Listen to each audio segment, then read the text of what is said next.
السلام علیکم ورحمۃ اللہ۔ آپ نے دیکھنا شروع کر دیا ہے فکر و نظر پر دن بھر کی 10 بڑی اور اہم خبریں۔ آئیے تمام خبروں پر نظر ڈالتے ہیں۔ ریاست مہاراشٹر کے اکولا میں راہل گاندھی کی بھارت جوڑو یاترا کا آج دوسرا دن ہے۔ یاترا صبح 6 بجے باگپاٹا سے شروع ہوئی اور کچھ ہی دیر بعد بابا قوم مہاتما گاندھی کے پڑپوتے تشار گاندھی نے بھی شرکت کی۔ تشار گاندھی اور راہل گاندھی نے ایک دوسرے کا ہاتھ پکڑ کر سفر کیا۔ اس یاترا میں نہرو اور گاندھی خاندان کا ایک میل جول دیکھنے کو ملا۔ اس کے ساتھ ہی کانگریس کے بڑے لیڈروں نے بھی اس یاترا میں شرکت کی۔ مرکزی وزیر داخلہ امت شاہ نے جمعہ کو دہشت گردی کی مالی امداد کو دہشت گردی سے زیادہ خطرناک قرار دیتے ہوئے عالمی برادری سے متحد ہو کر اسے روکنے کی اپیل کی۔ انہوں نے دہشت گردی کی تمام شکلوں کی مذمت کرتے ہوئے کہا ہے کہ معصوم جان لینے کے عمل کو جائز قرار دینے کی کوئی وجہ قبول نہیں کی جا سکتی۔ کروڑوں روپے کی دھوکہ دہی کے معاملے میں جیل میں بند سکیش چندر شیکھر نے ایک اور خط کے ذریعے کہا کہ اروند کیجریوال اور منیش سسودیا نے اسکولوں میں ٹیبلٹس کی فراہمی کے لیے بھی رشوت مانگی تھی۔ لوک سبھا کے اسپیکر اوم برلا نے آڈٹ ڈے اور ایڈیٹرز کانفرنس کی اختتامی تقریب سے خطاب کرتے ہوئے کہا کہ سی اے جی دنیا کے سب سے زیادہ مؤثر اور باوقار آڈٹ اداروں میں سے ایک ہے۔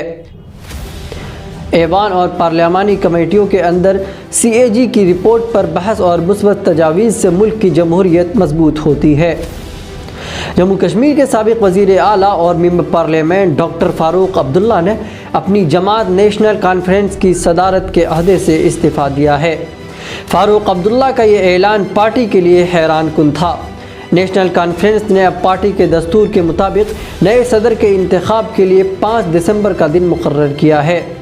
اس روز پارٹی کے بانی شیخ محمد عبداللہ کا یوم پیدائش بھی ہے۔ گورنر بہار کو جے ڈی یو رہنما نے مگدھ یونیورسٹی بدھ گیا میں بدتر تعلیمی نظام، بدعنوانی اور متعدد مسائل سے واقف کرایا۔ گورنر سے مطالبہ کیا گیا کہ 2017 سے تاخیر ہو رہے سیشن کو اگلے 1 ماہ کے اندر مکمل کرا لیا جائے تاکہ طلبہ آگے کی تعلیم حاصل کر کے اپنے مستقبل کو سنوار سکے۔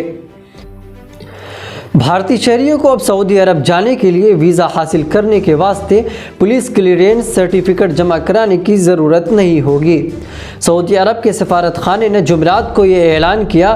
سعودی سفارت خانے کی جانب سے جاری بیان کے مطابق یہ فیصلہ دونوں ممالک کے درمیان تعلقات کو مزید مضبوط بنانے کی کوشش کے تحت کیا گیا ہے۔ اسلام آباد ہائی کورٹ کے چیف جسٹس عامر فاروق نے کہا کہ انٹیلیجنس رپورٹ کے مطابق سابق وزیر اعظم عمران خان پر حملے کا امکان ہے۔ انہوں نے کہا کہ حکومت اور ریاست کی ذمہ داری ہے کہ وہ اس پہلو پر غور کرے۔ پاکستانی اخبار ڈان کی خبر کے مطابق انہوں نے یہ ریمارکس عدالت میں پی ٹی آئی چیئرمین کو لانگ مارچ کے دوران درپیش خطرات کے بارے میں رپورٹ پیش کیے جانے کے بعد دیے۔ امریکی ایوان نمائندگان کی پہلی خاتون اسپیکر نینسی پیلوسی نے ڈیموکریٹک پارٹی سربراہ کے عہدے سے دستبردار ہونے کا اعلان کر دیا ہے۔ نینسی پیلوسی نے جمعرات کو اپنی تاریخی مدت مکمل کر لی اور اعلان کیا کہ وہ صرف ایک رکن کی حیثیت سے کام جاری رکھیں گی۔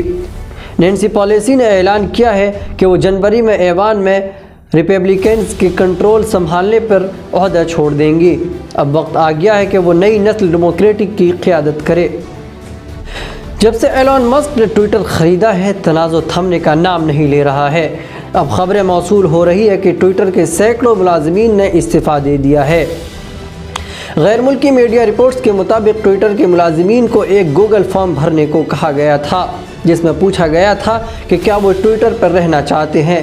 ملازمین نے گوگل فارم پر ہاں لکھنے کے بجائے ٹویٹر پر الوداعی پیغامات پوسٹ کرنا شروع کر دیا ہے۔ دوستو، خبرنامہ میں اتنا ہی، پھر ملیں گے، شکریہ۔